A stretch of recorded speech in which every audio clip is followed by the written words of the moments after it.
That's some very effective and dramatic entry music that I have there. Yeah, so now the overlay is working. Yeah. So again, thank you for the sub, Coder. Oh, let's do this.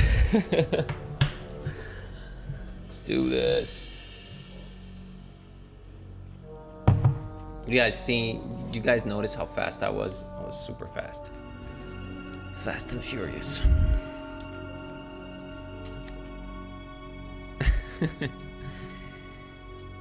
Why am I'm always postponing working on these scaffolding things. I don't know why. But anyway, yeah, let's start painting these things in, man. So how you guys been? Tell me what's been up. Tell me something interesting. Because I will talk a lot during the Twitching hour about what's been up in our lives. I mean, I can do it right now, but what's up with you guys?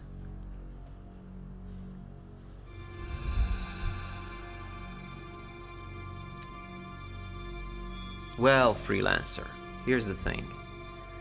I'm not gonna I'm not gonna like exactly answer your question to your, like, I'm not gonna exactly answer your question point to point, but I can tell you that part 2 is already in my head.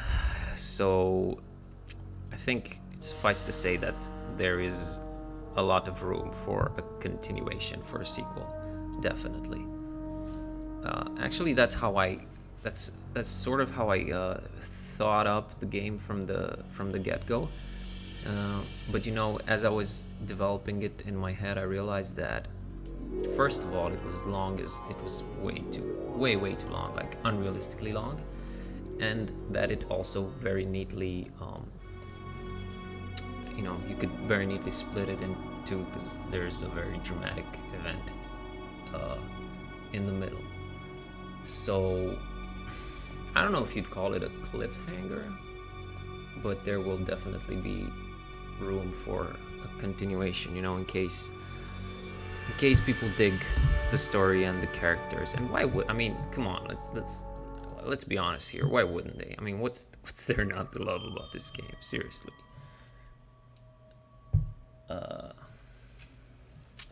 Yeah. So I'm very excited about continuing the tale, but it also gets a bit more ambitious from that point on. And again, within the given time frame, I mean, there was no way that we could pull it off.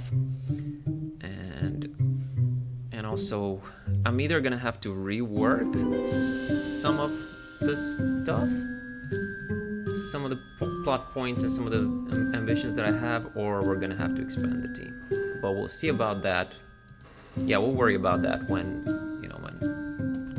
the game is released, and of course, depending on how it does, you know, in the box office, so to speak. Depending on how it does on Steam and GOG, and yeah. Hopefully people will be clamoring for a continuation. And whether that happens or not, we're super grateful that we got to make even this much. And really grateful to you guys who, you know, tune in and you guys keep us going. It sounds very corny and you know, but that's the absolute truth. So we'd love to make part 2 for you and for us.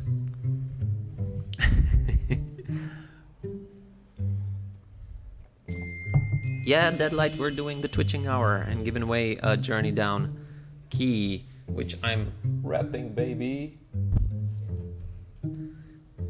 Yes, we're giving away a key, but if you want to support the guys, which are like the Journey Down guys, Sky Goblin are a team of 3 indie devs from Flimsichens country, very nice guys. And as I said in the update, we really relate to them because They're also a team of 3 people who are trying to make they made a game that doesn't look like it was made by 3 people, because its production values are super high, and it feels like a very polished, good game. So we're gonna be giving away chapter 3 Steam key. But if you guys want to support some very awesome devs, you can just go and I think everything is on sale now. Like the complete trilogy bundle is on sale, and that's a lot of adventure gaming in one bundle. And also chapter 3 is on sale, so you guys wanna, if you're into point and clicks, check that out, because it feels like, I think the closest I can describe it as is like, it's like it's like not Monkey Island, it's like Grim Fandango, but Grim Fandango meets Bob Marley, something like that, because everything is Afro-Caribbean. It's just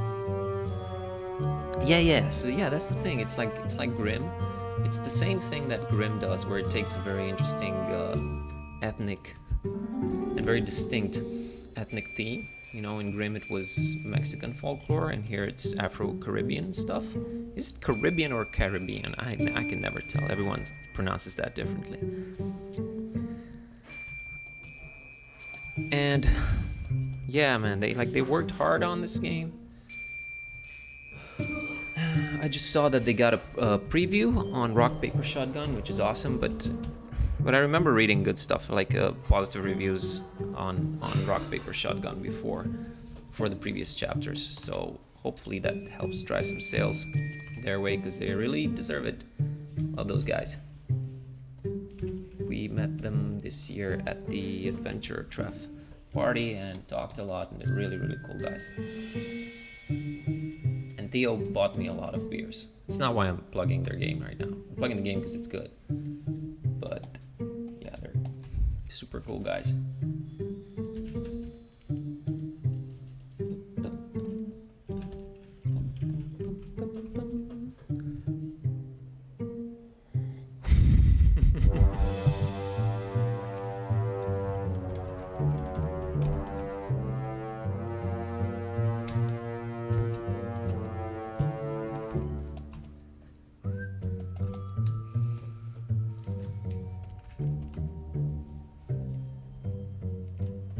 Man, I love this theme so much. It gets in your head so easily.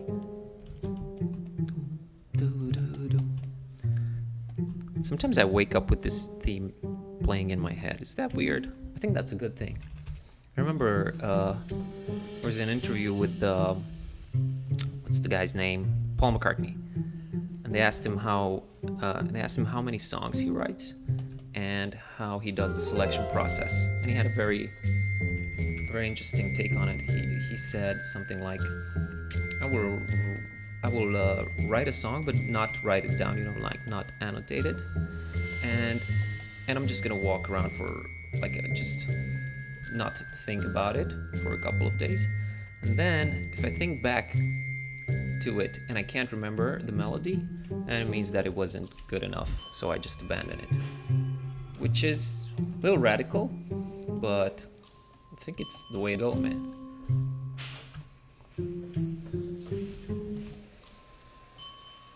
I think it's a good idea. And I'm rambling all over the place as usual. And here's Nicholas. Hello, Nicholas.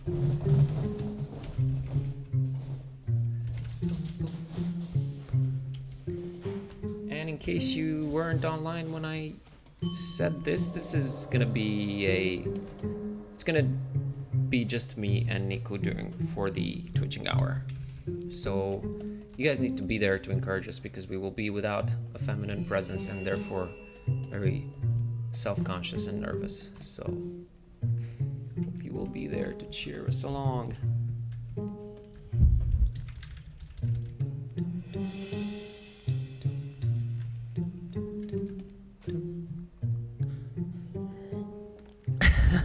Absolutely, man. So here's your explanation. Little Big Adventure is Kami's favorite game. So that's probably where that comes from. So it's no surprise to me. We've actually played, Kami's actually streamed playing Little Big Adventure a few weekends during the summer. She's still, Little Big Adventure 2. because we got that from Marco, one of our friends and fans. So that explains it. Hey AJ, welcome to the stream. Oh my god, such dramatic music. This one's called Reality Collapse. It's cool, but it's a little bit too intense for me. So let's just skip to the city at night. It's like I'm doing a showcase here. We got 3 hours worth of music, ladies and gentlemen, all composed by Kami. So we'll just go through this. Hope you guys enjoy the ride. I'm DJ Liviu here, playing only the smoothest Lovecraftian tunes. Don't go anywhere. We got the Twitching hour going on here at 5 p.m. CET. It's going to be me and my co-host Nico. We're going to talk about the game. We're going to show you the game running on various platforms, and we're going to give away a journey down Steam key. So don't go anywhere. I mean, you can go somewhere during that 30 minutes or so where we will not be live, but do make sure that you are back here only on twitch.tv/giveusgame for your chance to win the Steam key of the incredible Afro-Caribbean or Caribbean point and click adventure called The Journey Down Chapter 3. I hope I didn't put you guys to sleep.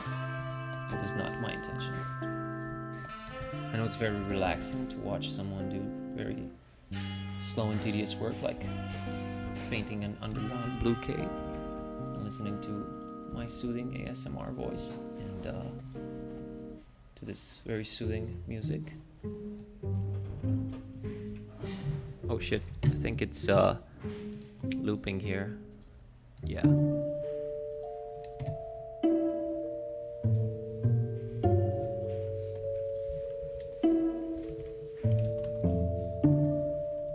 What I'm doing right now is I want the backgrounds to be painterly, but at the same time I want them to feel not that painterly, if that makes sense. That was quite the wording there. I apologize.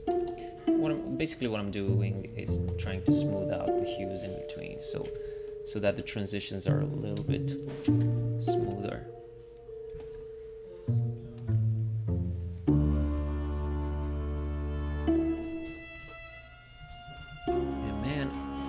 Some water. I realized, like, today, why do I keep saying like? I think I've been listening to too many podcasts and people keep saying like, and like I've started saying like a lot too.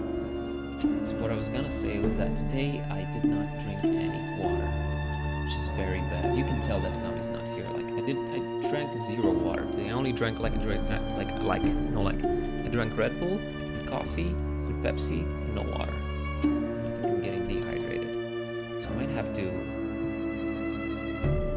take a quick break in a few minutes and go pour myself a glass of water. Oh man, cannot function without my Kami.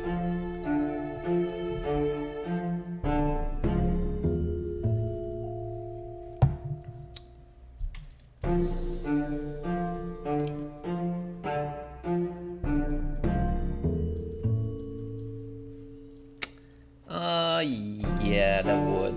But I sort of see blurring as maybe cheating a little bit. It's not really cheating, but it's not that it cheapens everything, it's just that it smooths things out a bit too much. So what I do is use a soft brush every once in a while with a very low opacity, like I'm gonna do here. But you know, this is something that I try to use very, very sparingly, because personally I'm not a big fan of soft brushed art. It just feels very not to my liking. Let's put it that way. So I do use this soft brush, but I try and do it sparingly because yeah.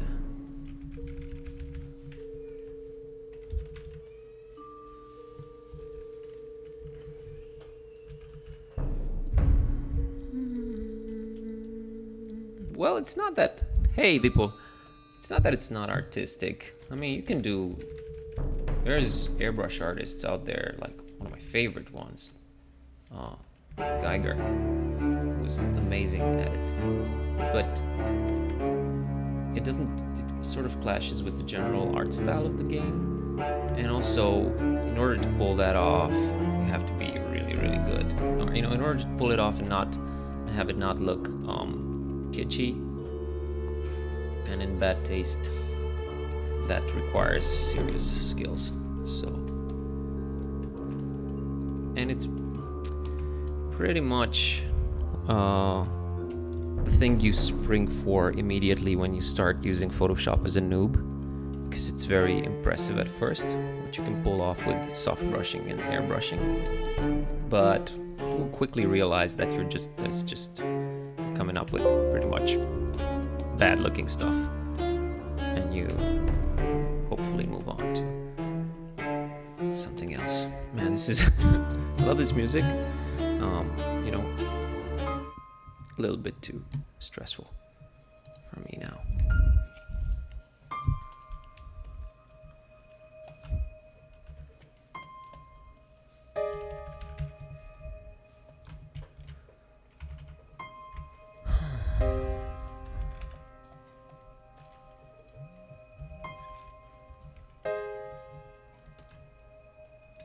Can't tell what's going on here.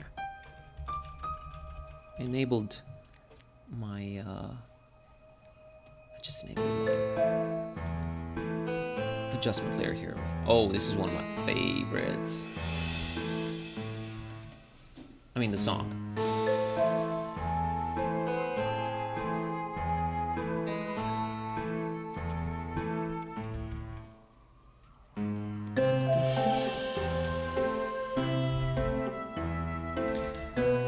Flimsy as I don't know, man. Like Kami's been in touch with the sound engineer. I think he's in Finland or somewhere right now. He didn't tell us. Like initially he said August, and then I think he was here for only a couple of days, and maybe it was some kind of gig that was not on the schedule or something. But from what I understand, he'll be back in October, and then we're not letting him escape this time. So hopefully in October.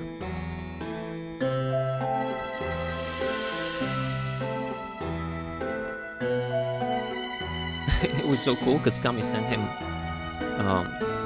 the tracks to listen to, and he was like, he does. I don't think he really knows what the game is about. He was like, man, those are great tracks. You're very talented.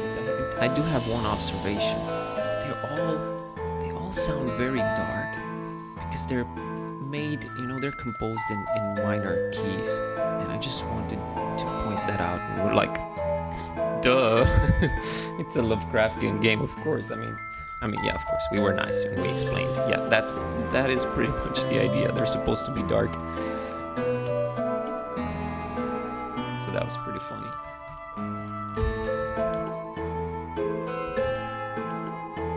This guy really knows orchestrating and mixing and mastering, so songs are going to sound even better than they do now. Let's hide the characters.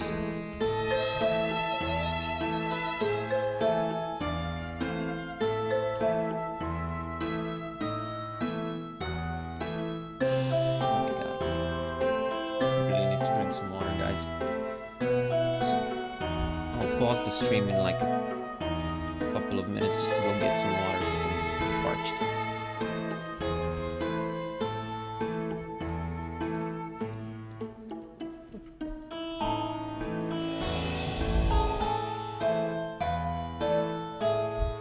Yes, there is a harpsichord. Good ear, my friend.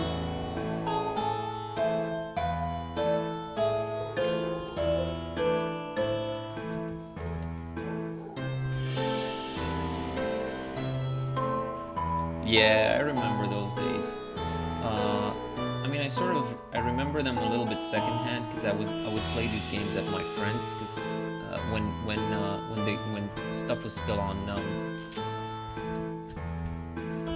floppy disk, first computer I ever got already had like a CD-ROM. It was a Pentium 1 at 120 megahertz and 6 or 8, I don't remember, megabytes of RAM. That was crazy back there. It was crazy. And the first games I played on it were Quake, The Curse of Monkey Island, and Mortal Kombat 2, obviously. Like I convinced my, I got my computer on a Wednesday, I think, and I convinced my mom and dad to let me stay at home and just ride it for the remainder of the weekend, and they were cool enough to be like, yeah, man, do it. I don't think they said man, but they said do it. It would have been weird if they said man. Because I was 16 or 15 already when I got my first computer. Those were the days. You'd get also cool because it's the scarcity principle, you know. If something is not that available, you just treasure it a lot more. Right now, I see this with games and music. Like before, I'd crazy about getting new games and new music. It was just like such an event. And now it's just there's so many of them, but it doesn't feel that eventful. And I also have no more time to listen to or attentively listen to music or play games. So what can you do? Pentium with 32 megs of, that was 486. Yes. Oh, cool. Oh yeah, and Doom and Duke 3D. Yes. And Warcraft 2, I did play Warcraft 1 initially. I only played it a while after, but Warcraft 2 is still one of my favorite games.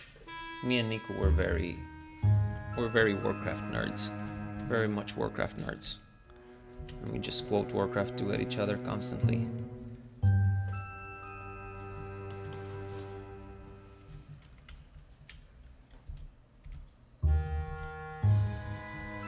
Fuck! What's going on? Oh, Photoshop, why do you do this to me?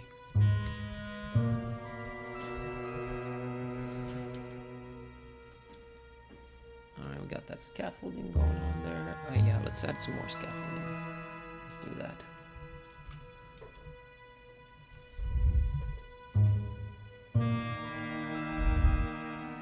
You can barely hear me over the music? Really?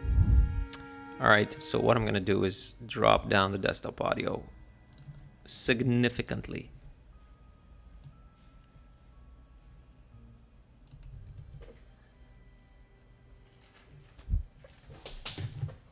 Is this better, my dudes?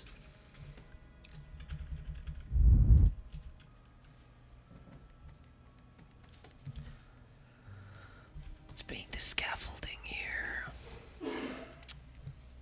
It doesn't make sense for the scene, and it would take too much time, obviously, but you know what would be so cool, and I would have so much fun doing that, would be animating little people on the scaffolding, because that would really give it a sense of scale. You know, usually when you have scenery like this and you want to add a sense of scale, movies do this a lot, but games too. You want to have some kind of small objects. Well, objects, I say objects. You want to have birds flying by, so they give you a sense of scale. And we're gonna do the exact same thing here, except since this is underground, it's gonna be bats. So it does already look big in relation to the characters, but when like little swarms of bats are gonna be flying around, it's gonna look even bigger, and even better, and drive home that idea of it being huge.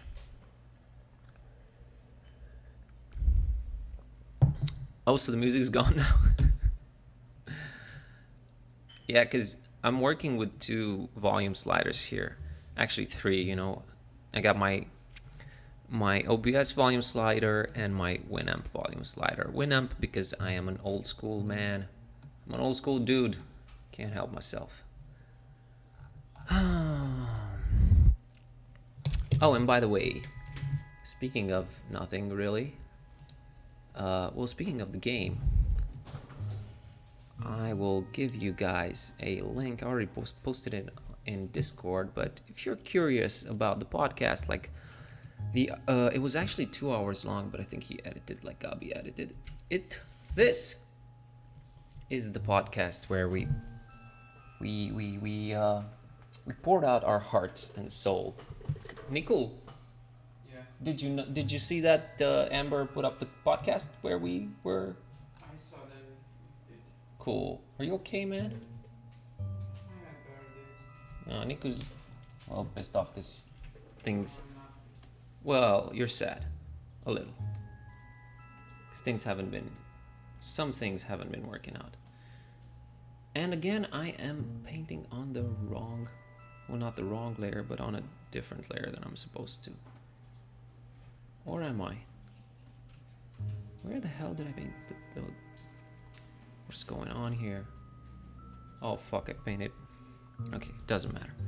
Doesn't really matter. It's not a big problem. Not a big problem. I painted directly on top of the background, which I could do anyway. I just didn't do it, for safety reasons, and just in case I didn't like the scaffolding. But really, it's all the same. So yeah, I should rename my layers because it's the reason I mess up so much. Make Nico happy. I don't know how to do, man. Flimsy, if I knew how to do that, I would. Sadly, it does not depend on me. Nico is only unhappy when he encounters a problem that he only temporarily, can't solve. So he doesn't really need me to make him happy. He's gonna be happy once he solves the problem. He's gonna be happy again, and we'll all be happy. And here we go. The doggy started barking again. That dog barked all day long, poor thing. I don't know why they're not walking him more. I would offer to walk him, but apparently he's a very aggressive doggy. So they really should walk him. Or see what the problem is at least.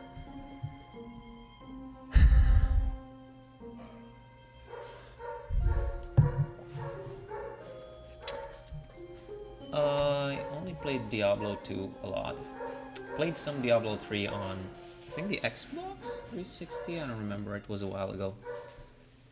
And I completely skipped World of Warcraft because I knew I would get completely addicted to it. So I was like, nope, not gonna do that.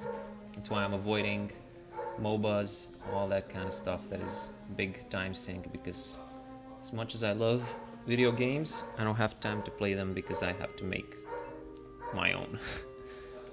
So there's a little paradox there.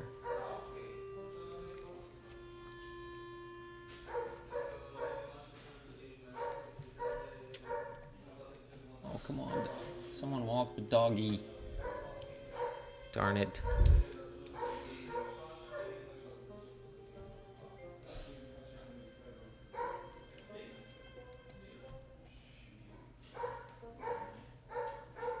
I think I'm gonna go close the window because it's just annoying.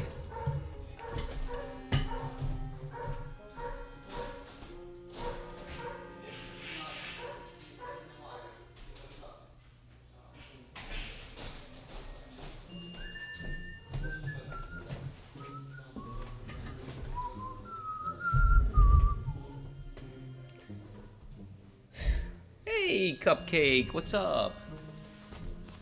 It is the famous, the infamous Granite Cupcake. What's up, Cupcake? How you doing? Everything okay?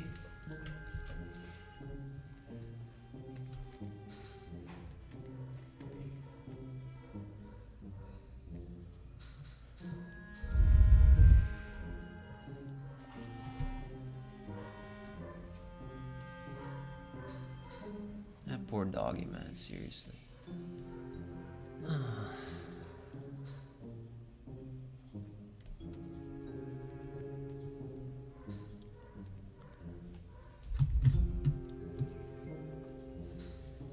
Yeah, Toad Smart, what are you on VPN or something?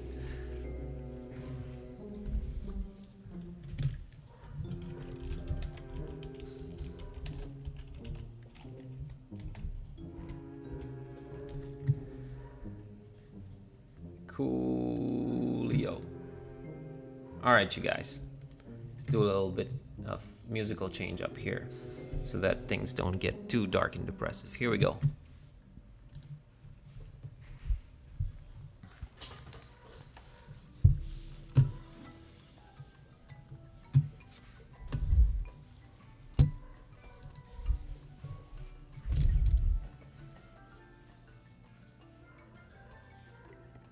Oh my god. We need to get someone to transcribe what I need to get like a text-to-speech software so Cupcake can make out what's going on. That's an interesting thing. He's gonna have to deduce what's going on by what you guys are saying in the chat.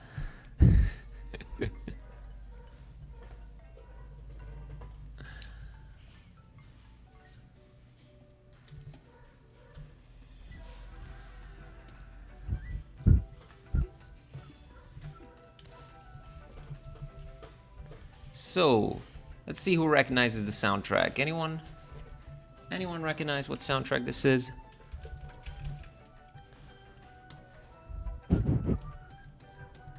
You guys can hear it, right? I'll turn it up just a little bit.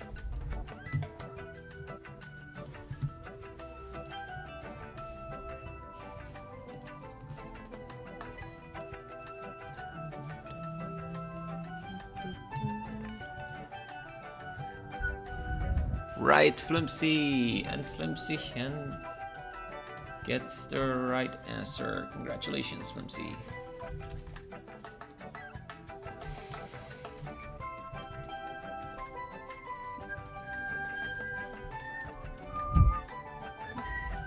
What the fuck? Does it say network error for you guys too? Or is it just me? Is the stream work? Flimsy, you win a chance to be eligible to win a chance to have a shot at the Journey Down Chapter 3 during our Twitching hour. Okay, so it's just me. It just says network error. Alright, I'm just gonna restart my stream here. Well, that's good. It didn't die. That's good. It did not die. Hey, Mikey Loki, what's going on, man? Welcome to the stream.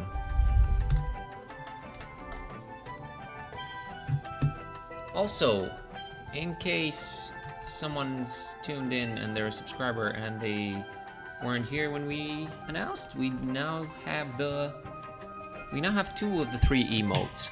So if you start typing GIB, G-I-B, it's gonna show the 2 emotes. Yeah. New prize, please, Flimsy. We will figure something out. You already have it? Oh, that's good. That's cool. See, Flimsichen is supporting her fellow Swedes like she should. Not because they're fellow countrymen, because it's a good game. So good on you, Flimsy. We really appreciate it.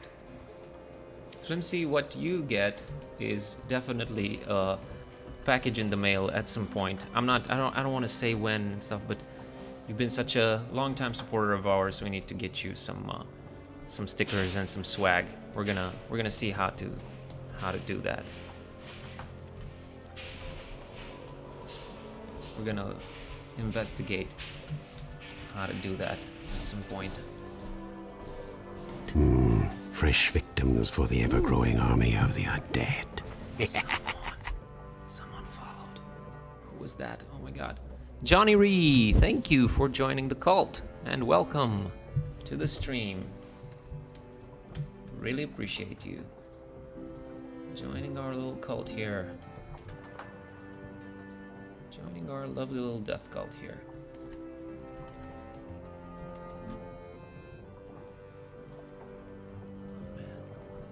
know, like, I was just thinking, I have one background that I haven't started working on, just one, and I still have 3 or 4 that I'm currently working on, and there's gonna be like minor touch-ups on them. But then once they're all done, am I not gonna miss this? I think I'm gonna miss painting all these backgrounds. I think I'm just really gonna miss them. I think I might just painting backgrounds for no good reason whatsoever for part 2, even though we don't yet know if it's gonna happen. But it'd be awesome. It could be like, guys, we need to make part 2 because I already painted half the backgrounds, so it sort of has to happen, right?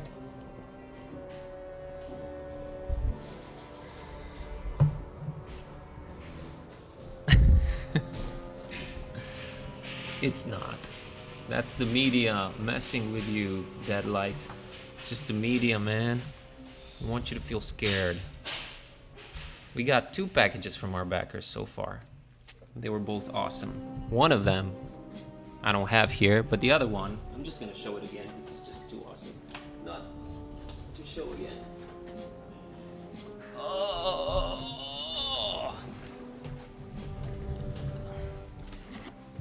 We got this from Michael. How cool is that, ladies and gents?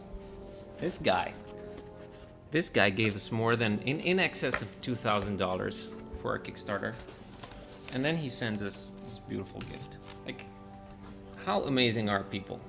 How amazing is Michael? You guys tell me. People are great, man. That's the great stuff about Kickstarter. You just run into like-minded, awesome guys like Michael. So yeah, really cool to have a supportive community. Oh, Johnny Ree, you're a Kickstarter supporter. Awesome. Thank you so much. Really appreciate it. Thanks so much, and thanks for dropping by. Hope you enjoyed the update. We usually do them monthly, but this summer was, whew, lots of things happened. So we sort of kept falling by the wayside, but I finally wrote it, and people seem to be happy with how the game is progressing, and that's major for us.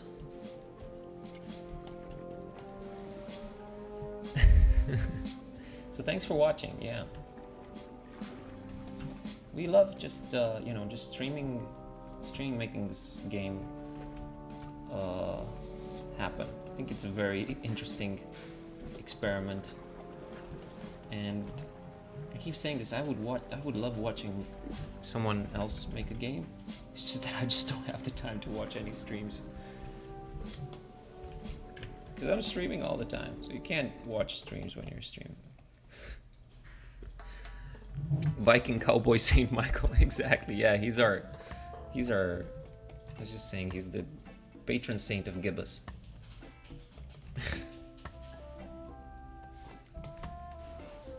Yeah, man, that's why I love the internet. That's why I love the internet, because people... Fresh victims for the Kasinka, ever-growing army of the undead. thank you for joining the call. Really appreciate it. Yeah, that's why I love the internet, because nice folks like the Singal follow us. No, I that too, but I love the internet because, you can... Otherwise, this game wouldn't have happened. We wouldn't have such a nice community building around us. Coalescing around us. And it's really, we love streaming for you guys for several reasons. And one of the biggest ones is just getting instant feedback from you guys and seeing that people care is just such a motivation for us, especially since we live somewhere where people don't... indie game making isn't really a thing here. And people don't even understand what this game is for the most part. So it's great to have you guys who understand and support us. It's a great motivator, I guess. You feel you've been kept informed? Well, I'm happy. I'm happy. We tried. That was the idea with this Kickstarter from the get-go. just being as transparent as possible. You know, sometimes you are reluctant to do it. I mean, not reluctant, but it's hard, you know, as an artist, for example, to show work in progress, because you know it's gonna look a lot better than it looks now. But it's also important to show that you're progressing and to show the people where you're at with the project, and not go radio silent. So later, freelancer. Oh, you're bored of Origins. Oh my god, people would kill to play that. I'm not that excited about it, because it's, I mean, I sort of am, but I know I'm not gonna have time to play it, so I try not to get excited about games, because I know I just don't have the time to play them anymore. Oh yeah, they did make another Blood, but it was bad. I mean, not bad, but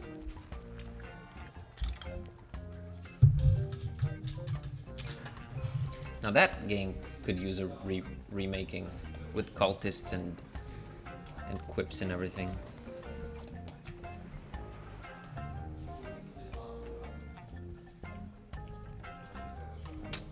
Yeah, sadly it was one of those early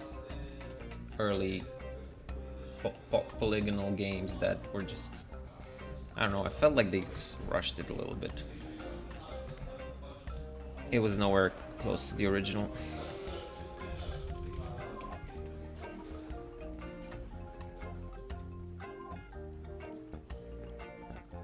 Give more free time after we release Gibbous and get rich of it.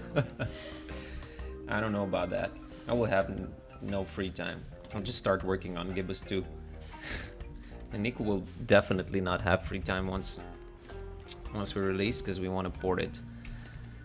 We want to see what we can port it to, and port it to as many things, as many platforms as possible. So, not to mention supporting it, hunting bugs. You know, we're not just gonna go on a holiday somewhere. I already know that.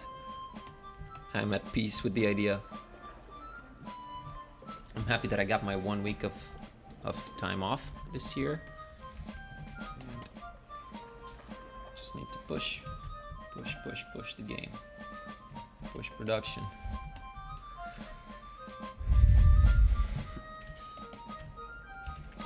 Yeah, and it runs, dudes. Like,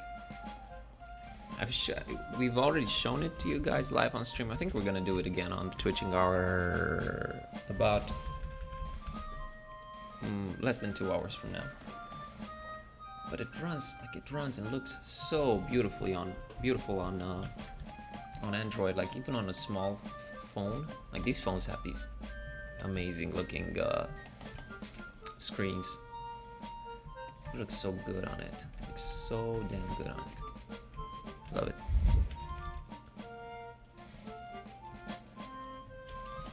And you know, people are asking for all kinds of. We're asking for Android and iOS and PlayStation and Switch ports, and we would really love to make all those happen. But we only have one Nico, so it's probably gonna take a while until that happens. Yeah, we're strongly considering that, especially since it really fits, because it has touchscreen and everything. So, you know, everyone's asking for their favorite version, for their favorite platform version. We can't make any promises. Like, the game does run on different platform. Like, we're gonna show it off during the Twitching Hour. We just tried it yesterday on Apple TV with the remote control thing. It feels so natural, and it's just like, I think it's the ideal way to play it, other than a mouse. It's just really the ideal way to play it on a big screen TV. It's just very, very cool. I mean, you can tell that we're definitely going to need to improve on the interface, but it just feels so natural, so natural. So what we're doing now is just investigating. Like Nick was just exploring as many avenues as possible. You know, just trying to figure out what it can be ported to.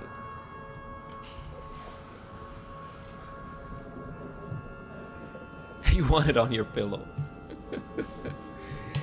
I told you guys in the update I want it on an intelligent fridge that I'm never gonna be able to afford, because apparently Michael was saying that they're like $4,000 a piece, those fridges. $4,000 for a fucking fridge, but you could play Gibbous on it. So there's that. As Nico would say, at least you'd have that going for you.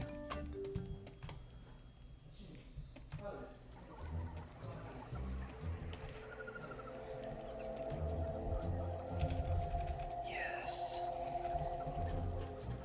I've been painting a lot of rocks lately, in case you're curious.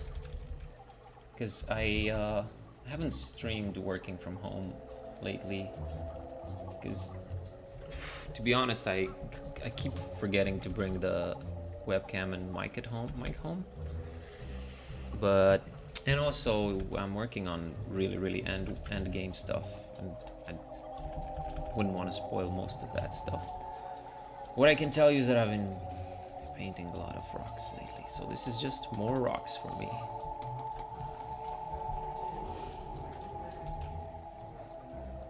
More rocks. Whew.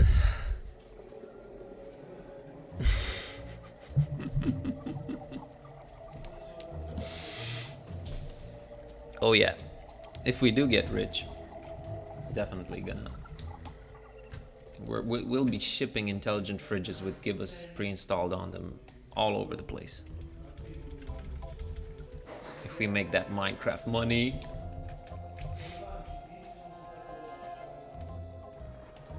Smart fridges for everyone if we make that Minecraft money.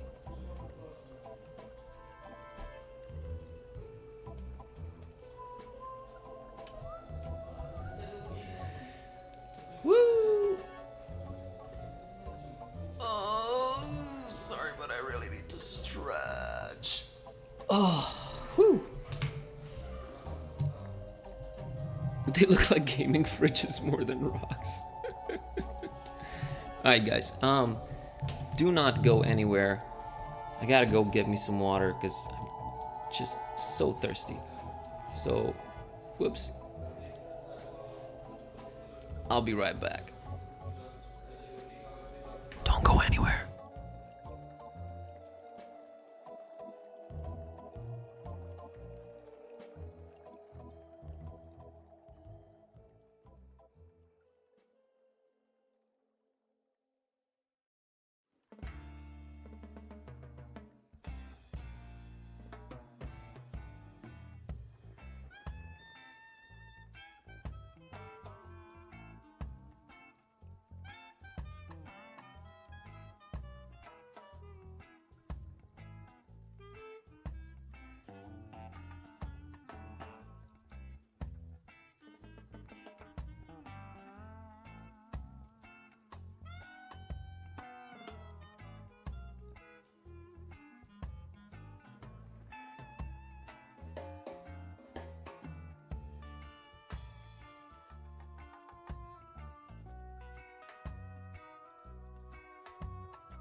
And I'm back.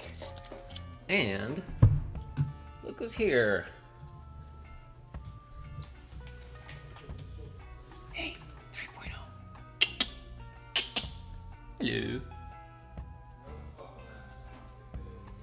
She just comes in, eats, and goes away. Cares nothing for us. Nothing. food all right? I think she's a little bit pissed off because, because Friday we ran out of wet food, and I completely forgot to buy some. And she just comes in the morning, and I pour her some dry food, and she just looks at me with disgust and walks away. And in the afternoon, that is right now, eventually she just gives up on her pride and comes and eats the dry food. But it is with a heavy, heavy heart that she does that. So as you can see, she doesn't even want to acknowledge me. Hey, 3.0. 3.0. Yeah. A look of disdain. Look of ultimate disdain. Alright, let's keep going.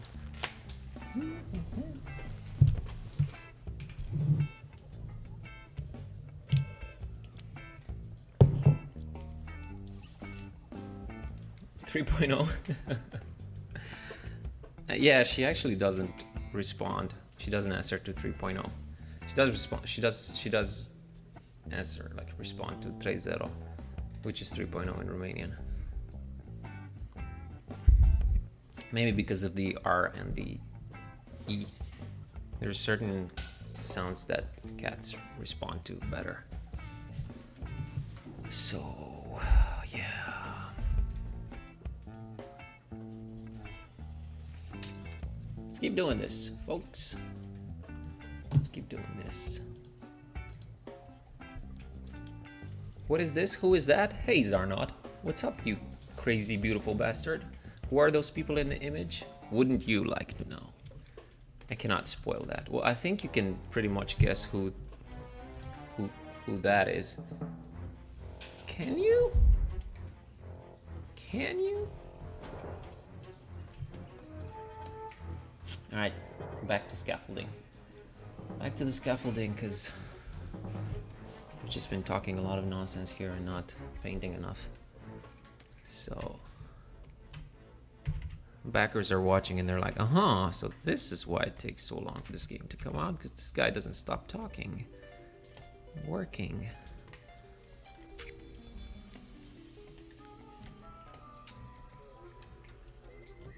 Alright. And every now and then, not every now and then, how do you say that for places like every here and there? I think so. We're gonna have torches lighting up the scaffolding. So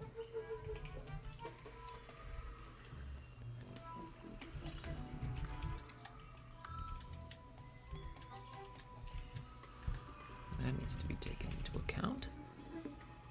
Here too. And this is I'm painting this directly on the main layer, and then I'm gonna have another layer on top. Several, which we will pulsate via opacity, so that it really sells the impression of there being torches there.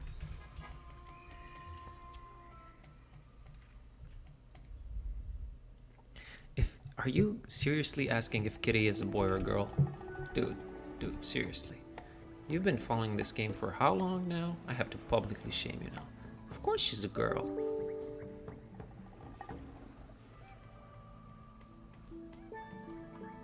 Of course she's a girl, dude.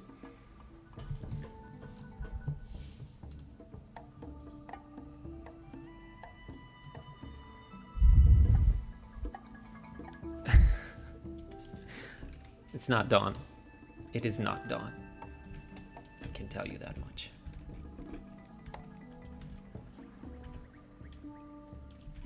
I think if you follow all our streams very, very carefully, you can maybe put together who that is and what's going on, but you'd have to be really, really attentive. So I can't tell you guys. I'm sorry.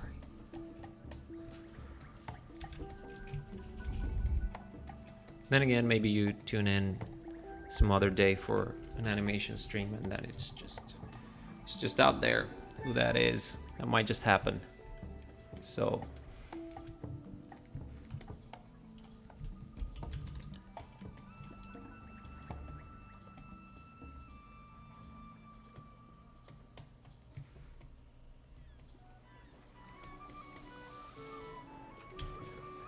oh man, listening to this music really makes me feel like playing this game again.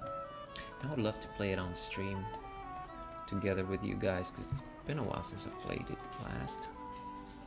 I don't think it's gonna happen anytime soon, but it would be nice.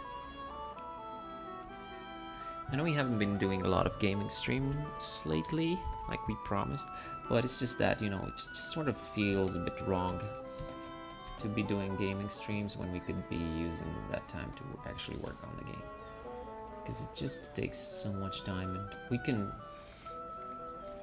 use every minute and every hour that we get. So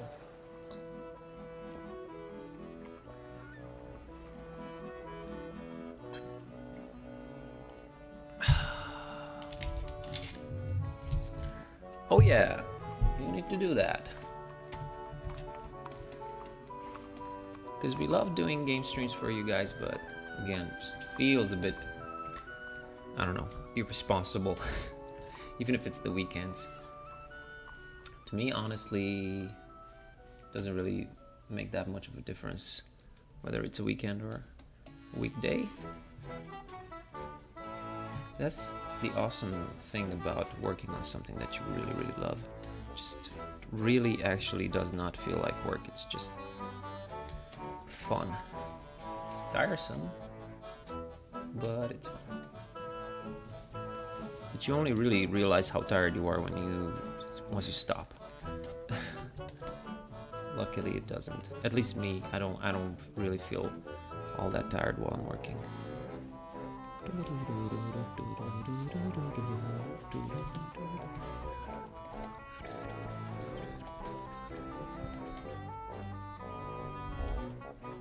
Yeah, Flimsy, I know I have to finish Black the Fall. I don't know. I'm telling you, I have this guilt syndrome, guilt trips. Whenever I start playing, that's why I haven't really played anything else. Not even on my. I usually play stuff on my PlayStation because I don't really have a gaming PC, so it's easier for me that way. I realized that lately I've only been turning on my PS4 just to get my PS Plus games so that they don't go away, and not playing any of them, or any game for that matter.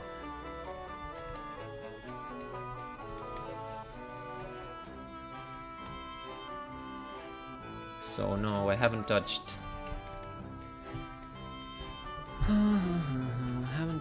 Black the Fall. Victor, I haven't played that since March, I think, since back then. I also got the Chronicle of Innsmouth that I wanted to stream, and it's probably never gonna happen, or not anytime soon either way.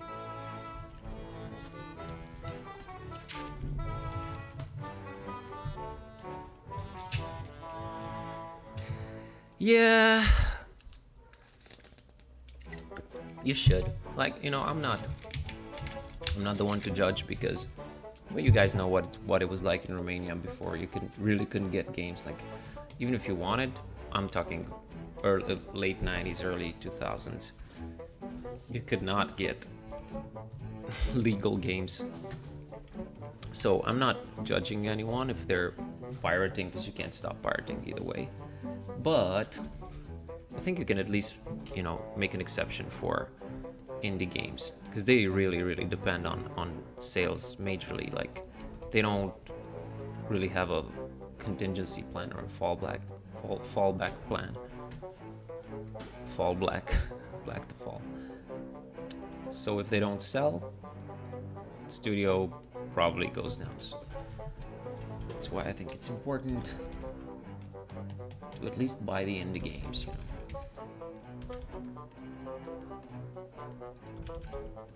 And it's one thing that I really appreciate about PlayStation. It's that there's no piracy. It's just such a controlled environment.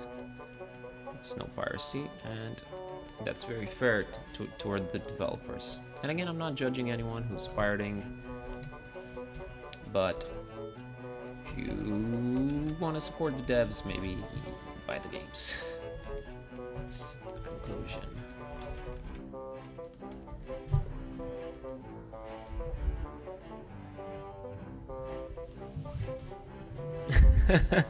Yeah, man, I keep wanting to put you guys on auto host, and I keep forgetting. Please remind me to do that.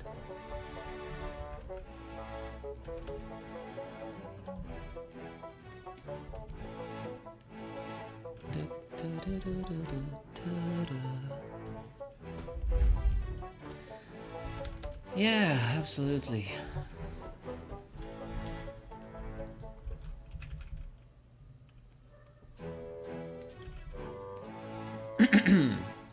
And you're not just helping them, you are indirectly helping the entire scene, you know, and making more local games possible. Because if people see that you can be successful, and not, you know, not even being financially successful necessarily, just like super financially successful, like just being able to make a living out of making games, because that's one of the reasons that there aren't that many Romanian indies, for example, because it's just such a new thing, and it seems like such a crazy thing to try and pull off. And look, when we went to Kickstarter, we had no idea whether we were going to be successful or not. Like, it was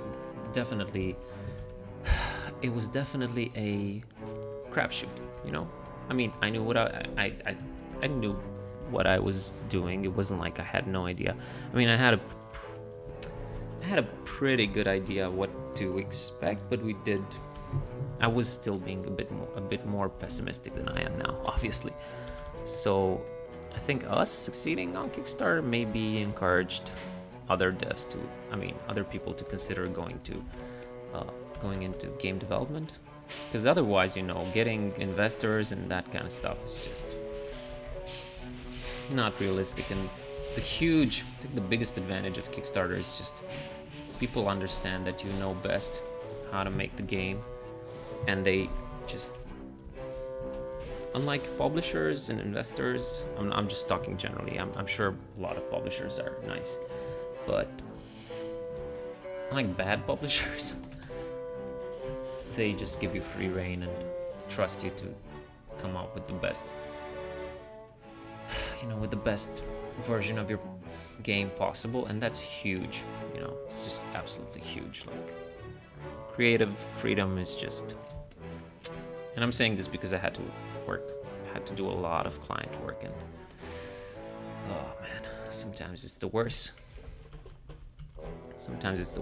When you know that you have a much better solution and the client insists that you do it their way, and then when you do it their way and they're like, well, I don't like this, why didn't this turn out right, or why aren't we getting the kind of feedback that we were hoping to get? You're like, well, because you did not listen to the people who know a bit more about this than you do. So happy not to be client doing client work, man. I'm so happy. I never want to do that shit again. That's why this game needs to sell, so we can keep making games for a living. That's the extent of my hopes and dreams for this game. It just needs to sell enough for us to keep making games. That would be so good. I guess we will see.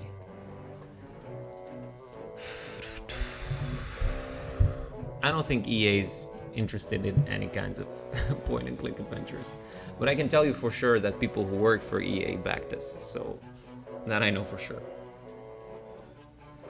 which is great. That's why I can't judge companies like that. You can't really judge companies like that, you know, generally, because they're made up of awesome people in a lot of cases.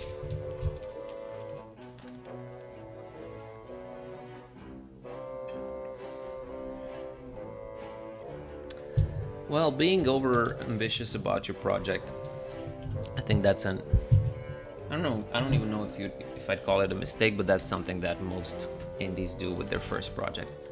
and that's something that we wanted to avoid as much as we could.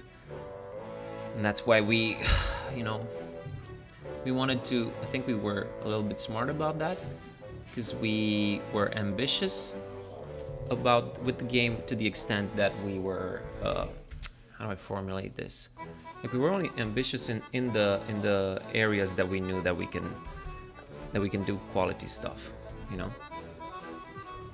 We didn't try and innovate too much as far as, for example, game design is concerned, for several reasons. One of them being that, you know, adventure games are pretty much a winning formula that you don't really have to mess with for it to work.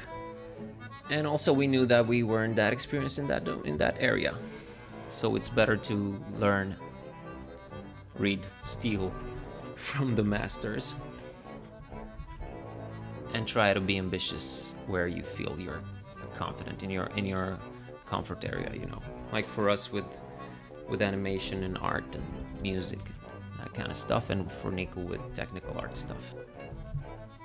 So you have to play to your strengths constantly. That's what I'm trying to say here. That's why we're very confident about making a good point and click adventure. If we were making like an RPG where there's a lot of mechanics and stuff and very, very many moving parts, I would not be as confident, because, you know, not my expertise, not my area of expertise, and, you know, there's always the risk of being too confident.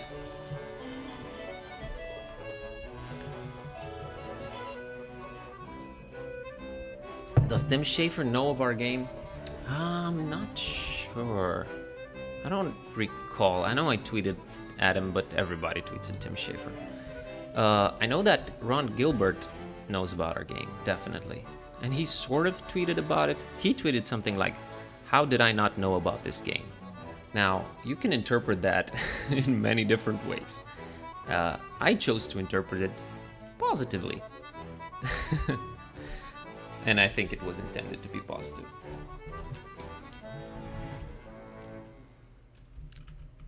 What the hell did I do here? I moved something, right? I moved something. What did I move? Oh, I moved this, but how? How the hell did I do that? Fuck. How did I do that?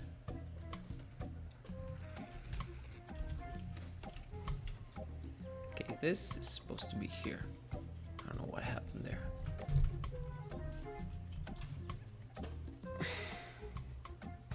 So yeah, I chose to interpret that in a positive manner. So he does, yeah, I guess Ron does know about our game.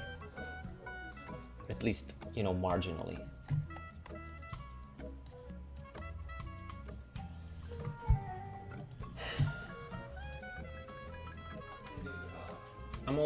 I'm not sighing like that because I'm sad or anything. When I'm really, really tired, it's something that I do. If I'm tired and I drink a lot of caffeine, which I am and I have. So don't think that I'm sighing at you guys or being sarcastic or anything like that.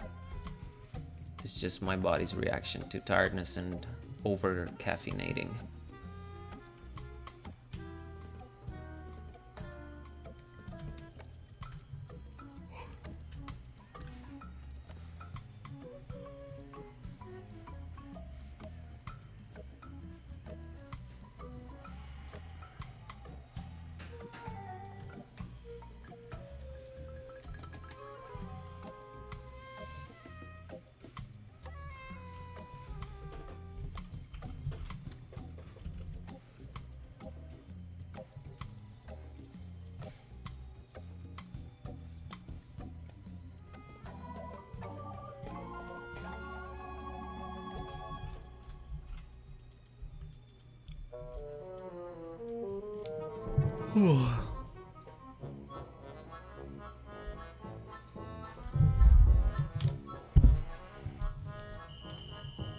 Dude, Deadlight.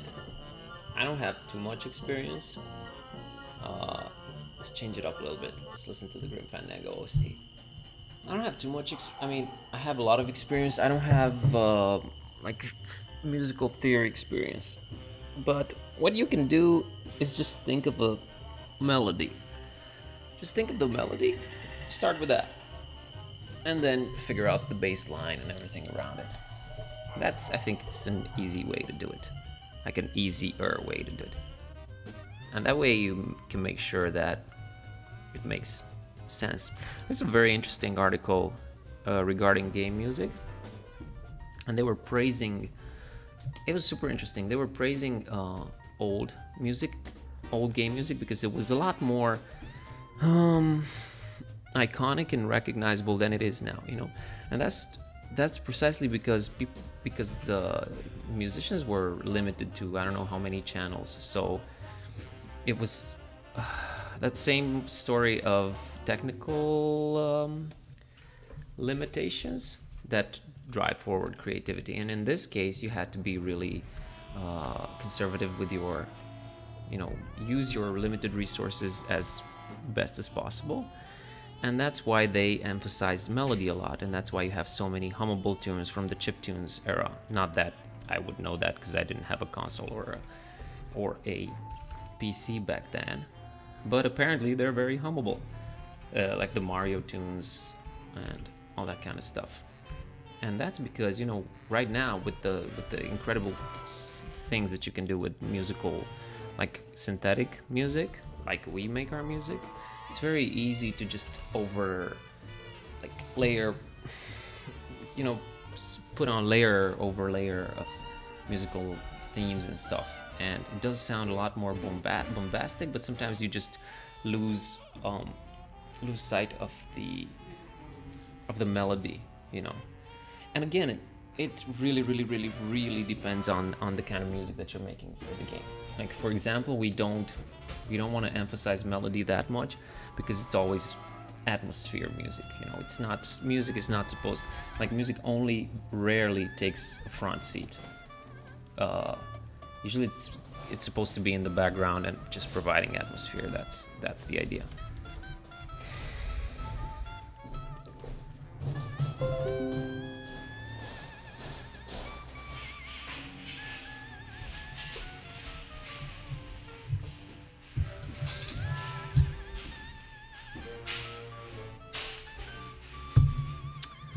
I know FL Studio. I don't know Ableton. I tried to learn Ableton. I was really into making electronic music years ago. What I loved to do most and what I miss a lot is doing remixes. I used to do a lot of remix competitions and stuff like that. And I still have some remixes that I'm pretty proud of. I mean, I like them. Hey, I could play one. Huh, actually, yeah, I can plug my own stuff here. But I started way back in the day with trackers like Mod Tracker and Fast Tracker, yeah. So that's why FL Studio was a better fit for me. Actually, I've been using it since it was called Fruity Loops, not FL Studio. I think they realized that they had a bad name on their hands. Very stupid name for not a stupid name, but not ideal for a serious piece of musical software.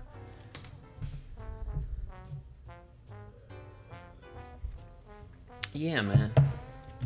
Let me play that. Let me plug my own stuff here. Let me see if I can find it. Because I made some remixes. Oh, there it is. Here it is. All right. So, you probably know of this band called Coma. And they're very nice guys too. Super talented. So this is a remix I made for them. And thanks for reminding me that this actually existed, and I've worked on it, and I made it, 5 years ago. Cool. Let's check it out. That's me on the guitar. Oh my god. And the bongos.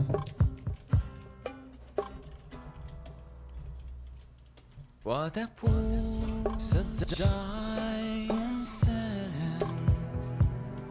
Rezema în spatele de cer. Să te știu oriunde nu e nicăieri. Pentru nimeni soarele nu stă.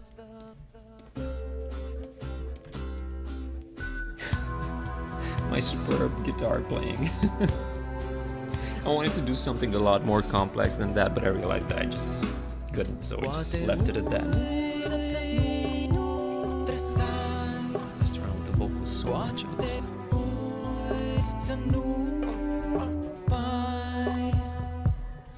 Deși cel mai simplu să uităm ce suntem, poate nu.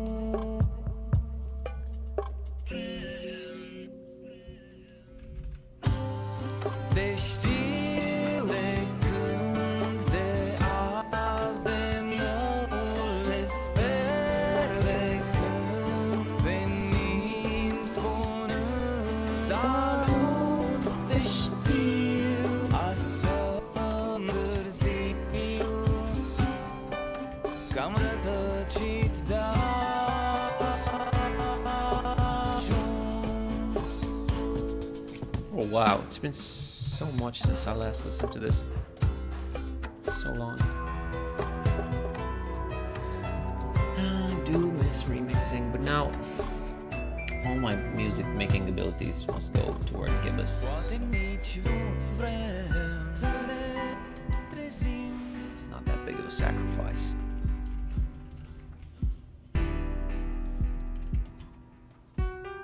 Poate chiar fugim.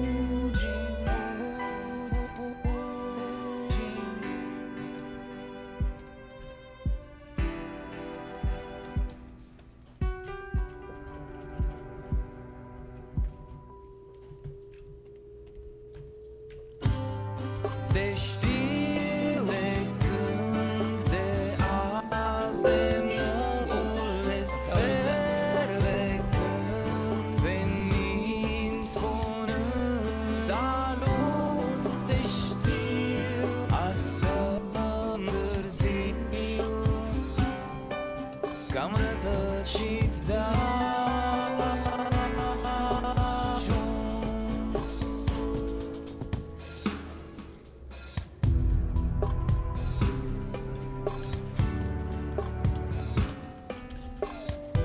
This needs to be darker.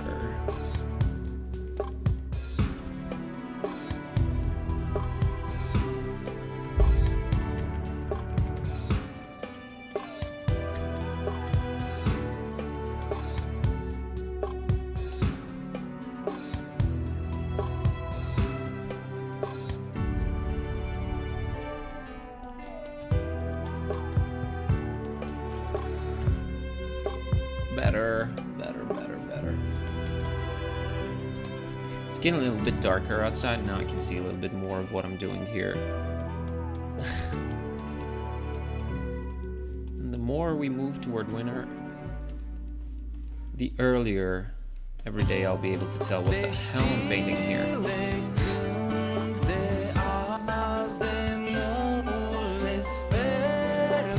Well, the original version of this song is way better than what I did here, but I had a lot of fun making this remix.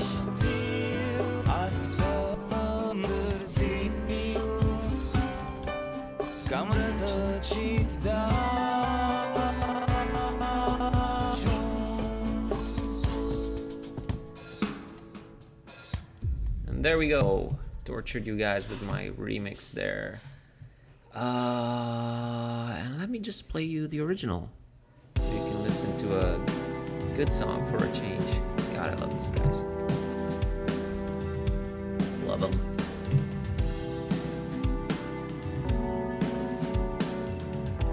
Oh, maybe that one too. Yeah, fancy.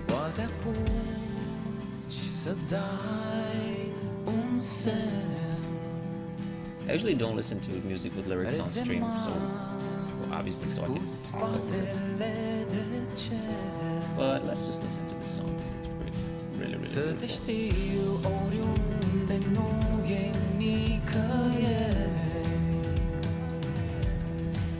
doing live vocals on it too.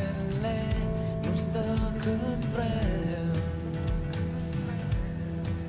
Poate uit să nu tresai. So beautiful. Poate uit să nu apai. Deși cel mai simplu e să uităm ce suntem. Oh, sorry. Poate nu Nick was focusing. I'm not gonna stop. cai mor când vrem. Stop singing.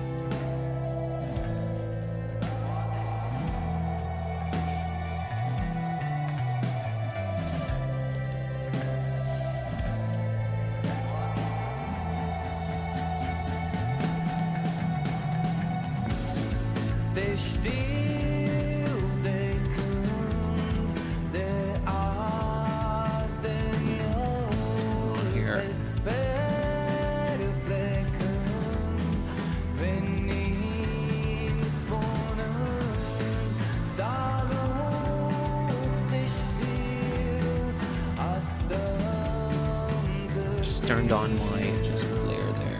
cam rătăcit de ajuns. Iar unele drumuri sunt prea scurte pentru prea multe de ascuns. Dar ce-ai vrea să auzi, ce-ai vrea și eu spun. Ce-ai vrea să fim, ce-ai vrea și eu nu sunt. Poate chiar noi vis din care să nu ne trezim. Poate nu-i nici vis de care să fugim.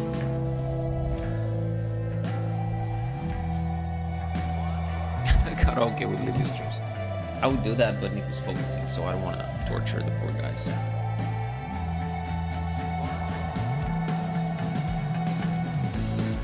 Te știu de când, de azi, de It's very hard for me to contain myself when I feel like singing along to something.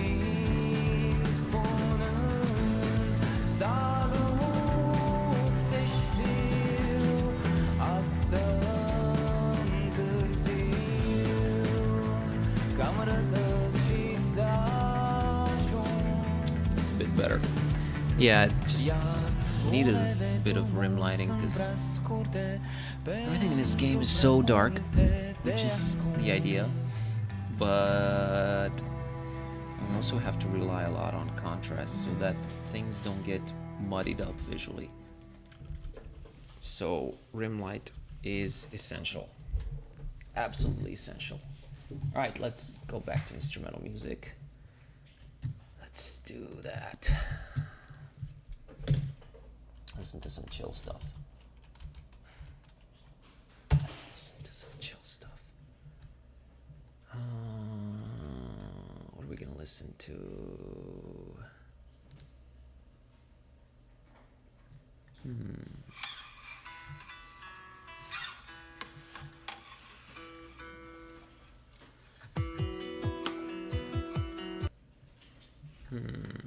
What are we going to listen to?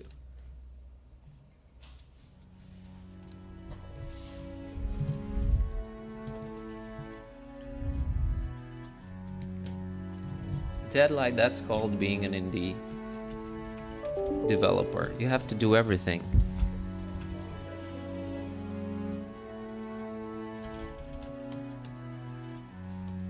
What the? Oh shit, I was on the wrong layer again. Sorry about that, folks.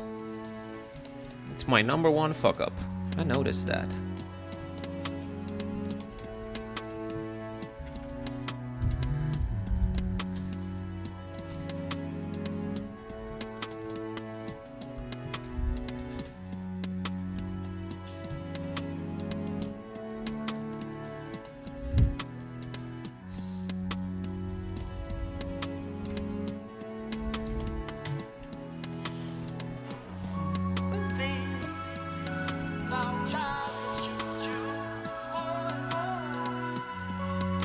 I'm trying to do, you know, I've been thinking of only like playing themed music to when I'm streaming, like I don't know, music from the game or Lovecraft inspired music or stuff like that. But sometimes I just need to have chill tunes in the background in order to work. So this is gonna be one of those days where we just need to listen to some chill music.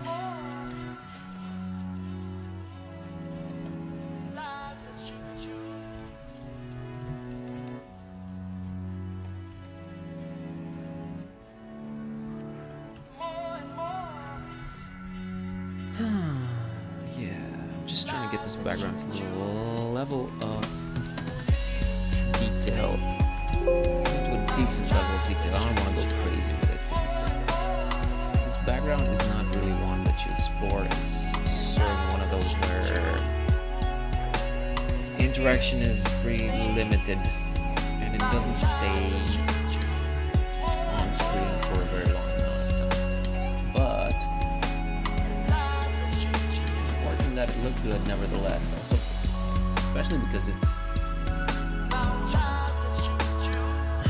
very static and you don't walk around in it, so it needs to look good. That's what I'm trying to say. Oh brother.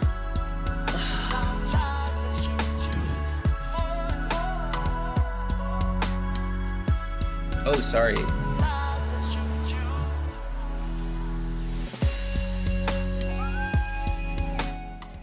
There we go.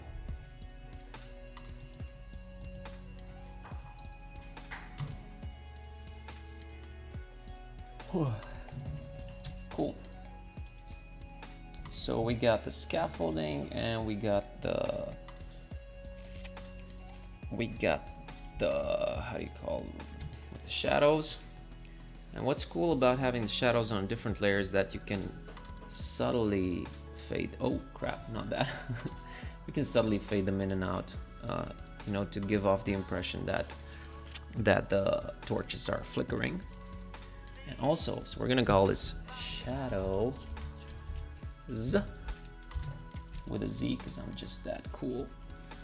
And what we're gonna do now, and then we're gonna pretty much be done with this background, I think. Well, I want to work on these rocks here at the bottom a little bit more, but what we need to do now is add a different layer, like maybe 2 or 3 different layers with the light affecting the rock surface. And how I want to do that is I'm not going to put everything on one layer because I want to give it that effect of, you know, if everything is flickering at the same time, it doesn't look realistic at all. So we're gonna call this light on rock 1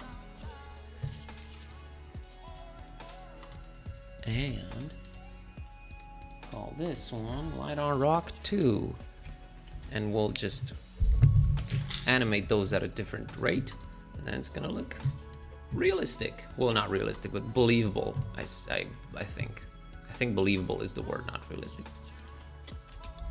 It's not much that's realistic about this game, to be honest with you guys, which is good because that's the idea.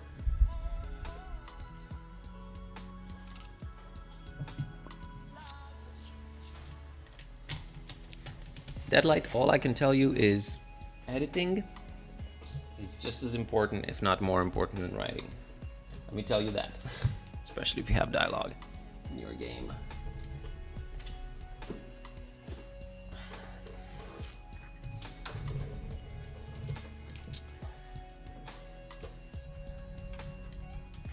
So, what we're gonna do now is, sorry, add some light. I mean, light affecting the rock surface is what I'm trying to say. That should be true. So, and it's important to have these on a different layer so that we can just make them flicker. Make them flicker. You know, it's all these little details. It's the lights flickering. It's the bats that are gonna be flying around that are very, very conducive to a cool and believable atmosphere, which is what we want to do here.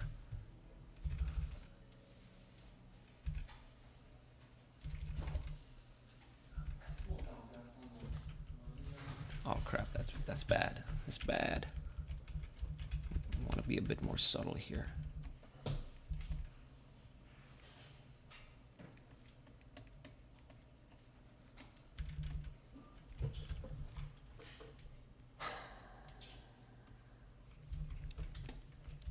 Kind of happy with that.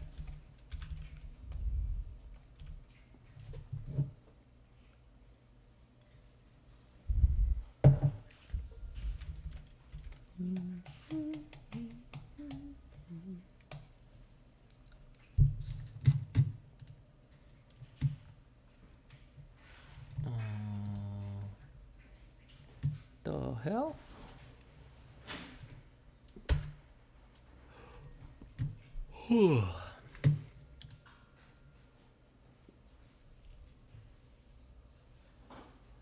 It's the cave of Batman wings. Yeah. I guess you could say that.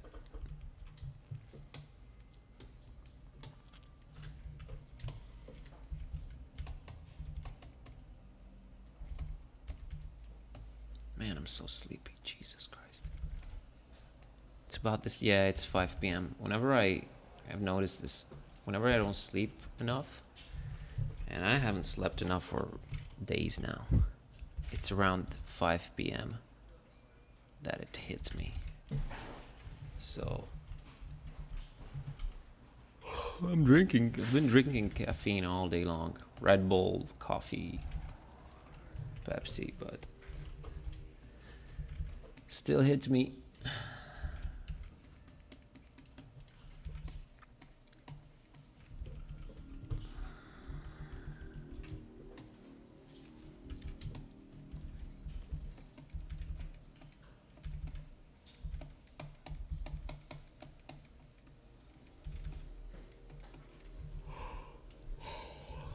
Sorry for all the yawning, guys. I'm not bored.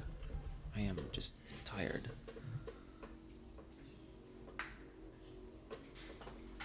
Oh.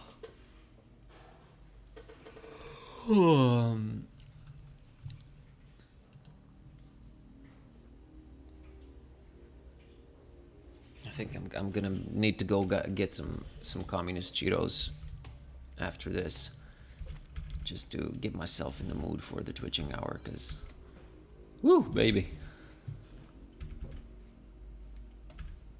And it's only gonna be me and Niku, so it's gonna be a bit intimidating.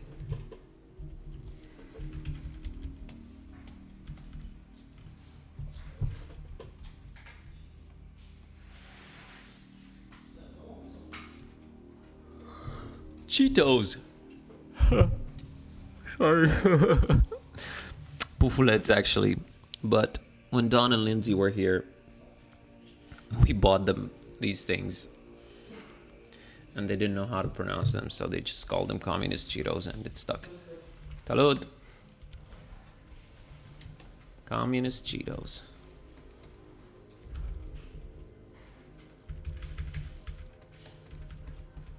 Yeah, man, I miss those guys so much. I just talked to Don yesterday, showed him the intro.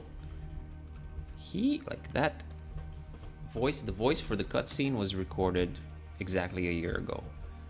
That's game development for you.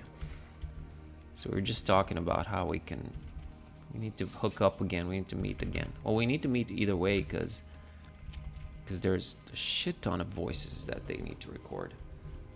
We have to figure out how to make that happen as soon as possible.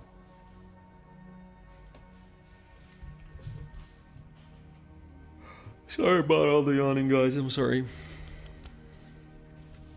Don Thacker, who is the voice of Dawn Archetype in the game, and also the voice of many characters, because he's a man. Such a cool voice actor. I don't even know how many characters he's gonna voice, but believe me, like you can't tell that it's the same person. Like it's so cool.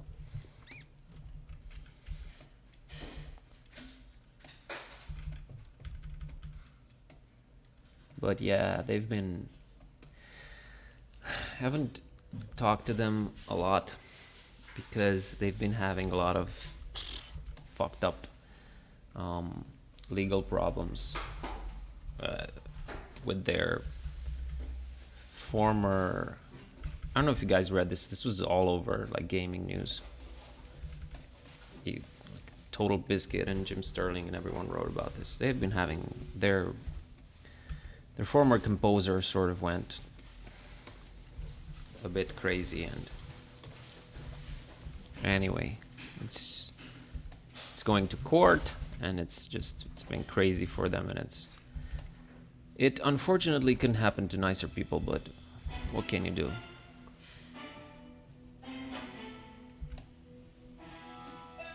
And you can hear the sweet sounds of gibbous in the background because Nico's testing it on the monitor.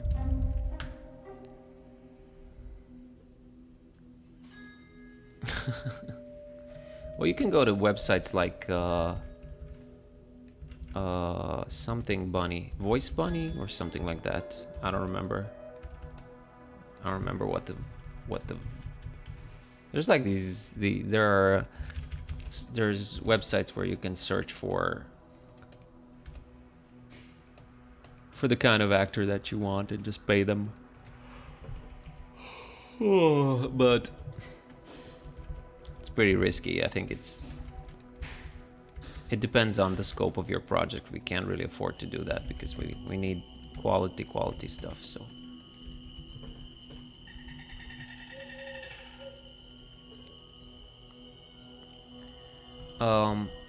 So Dawn, our voice actor, had a Kickstarter, right, to make this point-and-click adventure slash shoot-'em-up called Star Mazer. And anyway, their composer has had something of a mental breakdown, and unfortunately he has been hitting them with all kinds of DMCAs and stuff. They had to take Star Mazer DSP off Steam because the dude or the lady, whatever, has been filing all kinds of stupid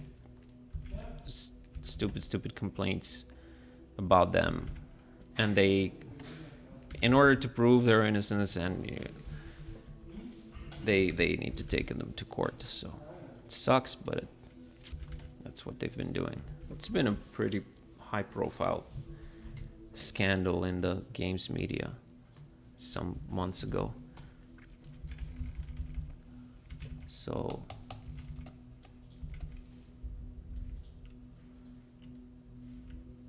yeah. So what the composer did was, not only did they copyright strike Star Mazer DSP. At what hour we are doing the Twitching hour? 6 p.m. like always. So, but he also DMCA striked all the YouTubers who had any kind of Star Mazer DSP videos, and that really, oh my god, everybody went crazy because of that, which is a little sad because they should have been. I mean, I feel like it was more important that an actual game had been taken down, not the videos. But it's understandable in a way that YouTubers gonna care about YouTube, not so much about the game. So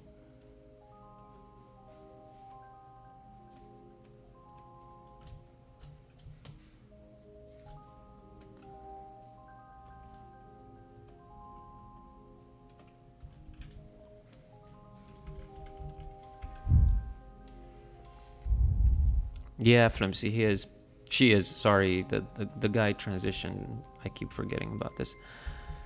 Yes, and Yeah, it sucks, but what can you do? And now, and they can't, you know, because of this thing, they don't have the financial means to work on the game anymore. And it's just a whole clusterfuck. But you know, I don't want to get involved in that kind of stuff. That's their... They know what's going on there. It's just that we became super good friends with Don and Linz, and we're very upset that it had to happen to them, you know. There's not really much we can do. I mean, we donated to their GoFundMe, but other than that, not really much we can do, but wish them well.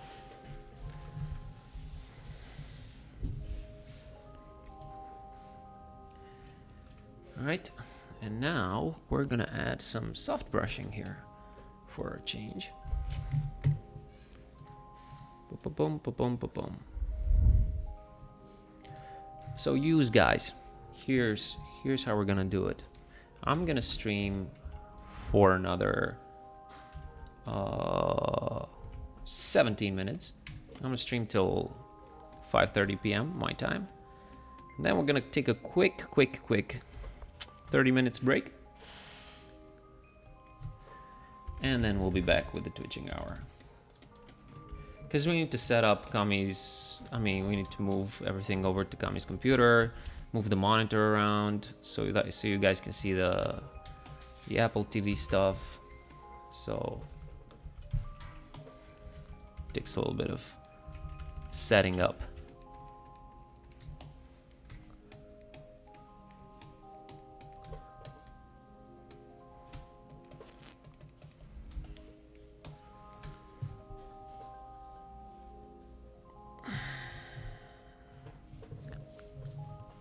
That's very good. That's super cheap. That is super cheap. For 13,000 lines of dialogue, $500, that's nothing, man. That's actually suspiciously cheap.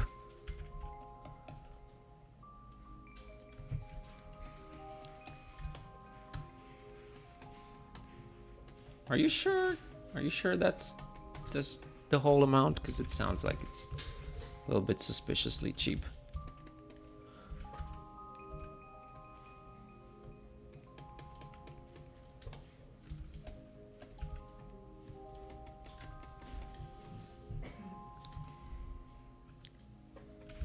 Oh, the starting price. Okay. But not that I know a lot about this, but my humble opinion is that you either get really good voice acting or not at all. Because just having bad voice acting in the game for the sake of having voice acting, I wouldn't do that, honestly. I'd rather not have voice acting.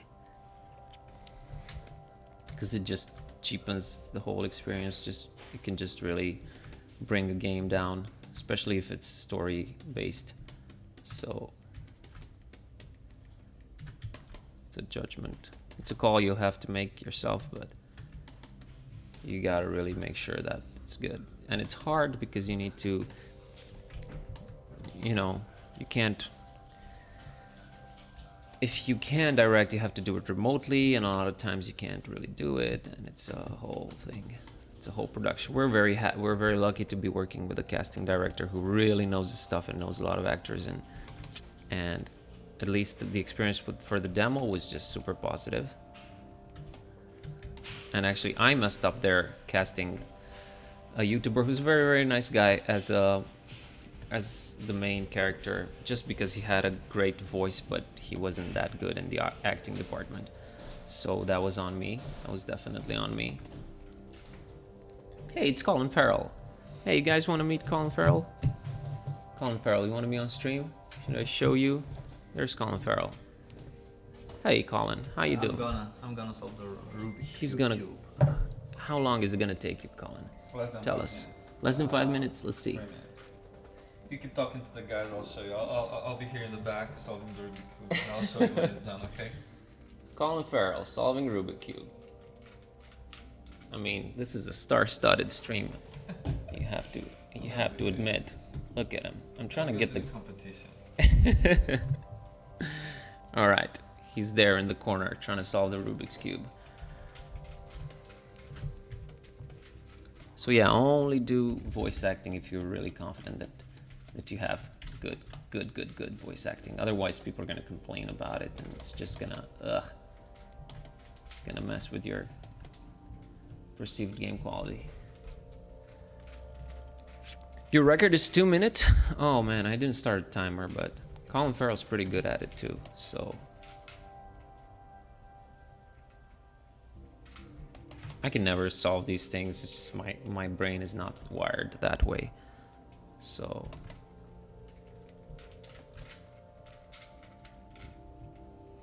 Okay, so I got a competition, right? You got competition? You got 2 minutes. You have to beat 2 minutes. Can he do it? Can Colin Farrell put it off? Can he pull it off? I'm not gonna mess up in the end. You're right, Flimsy. How did I not think of this?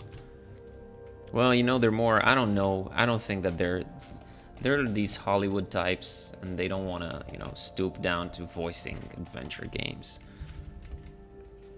And I don't know what, I think Colin Farrell's been living in Romania for so long that he doesn't really have that Hollywood accent anymore. I think he lost it along the way. What's up? Mm-hmm.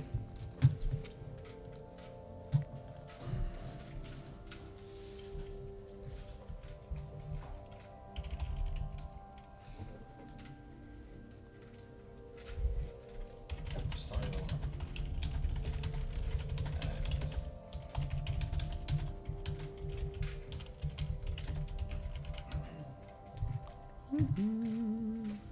I don't know anything about algorithms and that kind of stuff, man. I am not mathematically inclined. Messed up one move and I have to start it over. I can't believe this. I thought you were good at this, I did Colin it like Farrell. 10 times today. Colin Farrell, you disappoint me. You disappoint the stream. Me so sorry. Okay. I really enjoyed you in Bruges. Thank you so much. That was great. That's why Dan. Great film.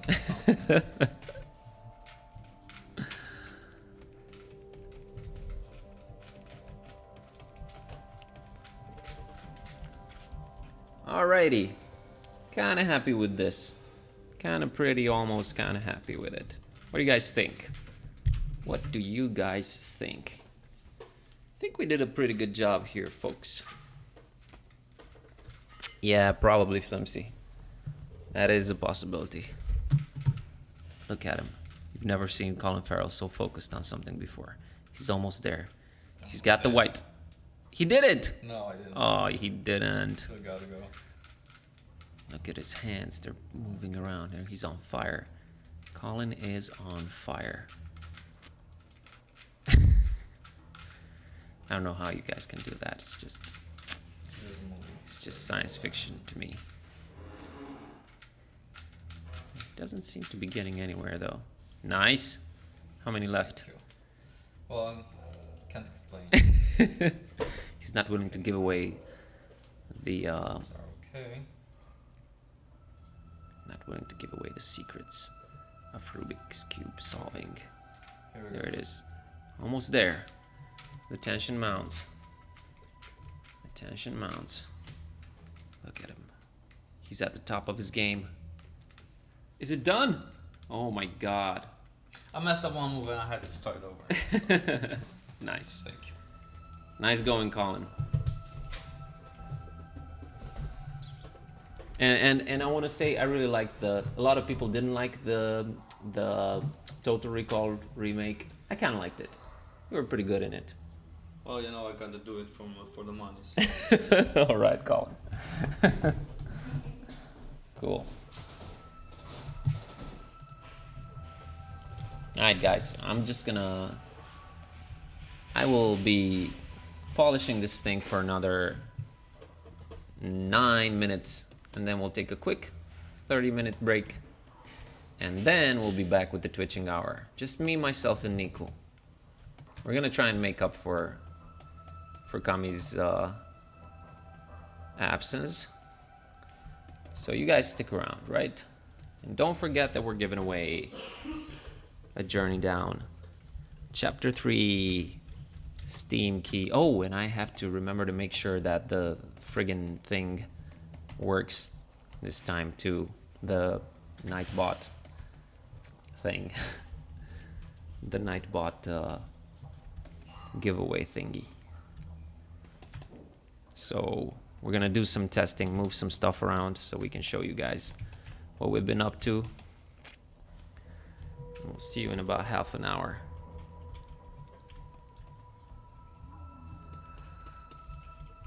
Oh yeah.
Oh, sweet.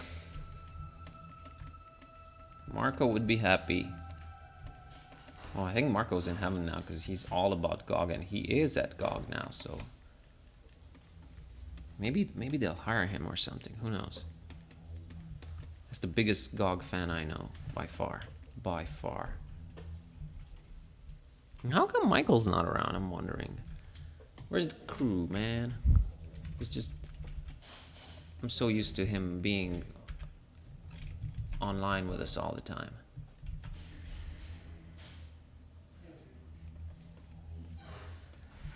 Yeah, well... what can you do, man? Good actors need to be paid well. Just makes... it makes sense.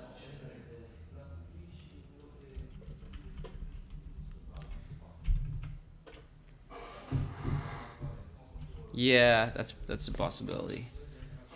I don't know. That guy has the weirdest sleep schedule. I don't think I could function like that. I can never figure out when he's sleeping and when he's awake.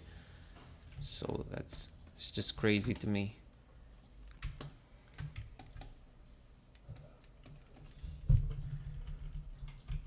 I think we did pretty good here, ladies and gents. I think we did a pretty good job. There we go. Oh, wait. Wait a minute. That's why I wasn't seeing anything here. What's going on here? Sometimes, I swear to God, Photoshop, sometimes it just make no sense to me. So, looking at this thing here, kind of happy with it.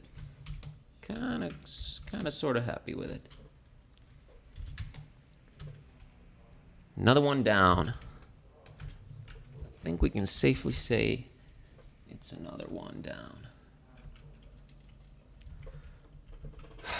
Woot woot. Coolio. Sweet. Yeah. Obviously, we need to add animated torches flickering in the distance and swarms of bats flying around. But we're pretty much there with this one. So guys, thank you. Thank you for joining me. And I will now stop the stream, but it is now 5:26 p.m. my time, whatever your time is. Well, half an hour from now, we're gonna start the Twitching hour, and we're gonna talk about what we've been up to, show you the game working on different devices and stuff, and take your questions and do whatever it is we do every time we do these Steam streams. So no Kami today, unfortunately, but me and Nico will try to entertain you. Well, so I'm just knocking things over here. So see you back on this channel in about 33 minutes. See you then, guys. Bye-bye. Thanks for tuning in. Peace and love, craft. See you in half an hour.